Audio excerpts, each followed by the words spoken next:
charmer, and you can see that instead of charming a snake, he's charming a very snaky-looking Ebola, which is, quite a grim aspect for the future there. Now, many Western countries especially are bracing themselves for an Ebola panic, and authorities are on high alert.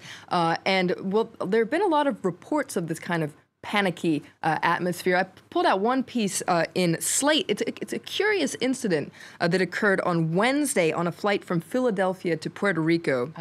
Now, a passenger shouted what appeared to be an attempt at an Ebola-related joke, but authorities weren't laughing, and they isolated the plane once it landed, and as you can see in this photo here, they sent a team in hazardous material suits to double-check the matter. After all, it was just a hoax, but Slate says Ebola is no laughing matter, and it's doubly unfunny on a plane. I think it's kind of ironic because for a long time we talked about African populations being very afraid of getting tested and things like that, and we're seeing the same kind of panic in other countries as well. There is a general feeling in the U.S. of panic. That's right. The Daily Beast has a very good way of putting it. They say that when the first person to be diagnosed with Ebola in the U.S. died on Wednesday, any sense of calm that remained about the virus in America apparently went with him.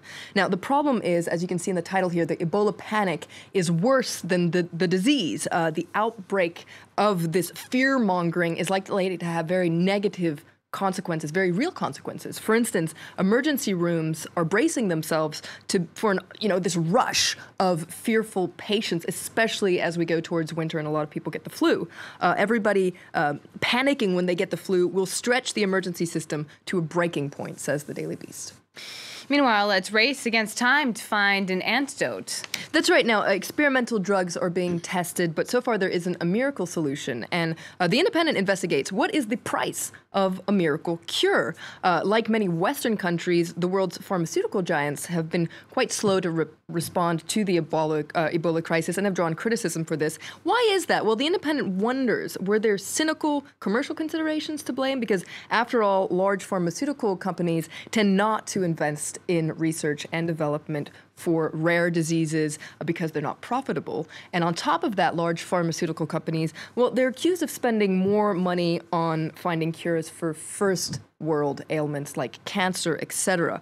But The Independent says it might also be more complicated than that. After all, it does take time for these experimental drugs to be approved and also to mass produce them. For instance, that experimental drug ZMapp that we were hearing so much about that appears to have worked, well, there are reportedly no more remaining doses, and the American manufacturer warns that it could take months to, replenish the supplies.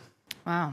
Moving on now, Turkey continues to be in the spotlight. We've got President Recep Tayyip Erdogan drawing criticism for not entering the fight to save the Kurdish town of Kobani. That's right. This is frustrating to a lot of Kurds and also to a lot of Western countries who are carrying out that fight against the Islamic State group. This is a cartoon in The Independent where you can see Erdogan on a tank, but instead of firing a mortar, it's firing this flag that says, "Wait for it." There's a very critical piece in The Independent by the Middle East correspondent Patrick Coburn, who says, Turkey shows which side is the real enemy. Erdogan sees the Islamic State group as an opportunity rather than a threat, according to Patrick Coburn. He says basically Erdogan sees the Islamic State group as doing his dirty work to weaken the Kurds. So a lot of criticism for Erdogan today. All right. Thank you very much, Florence Villamino, with that international press review.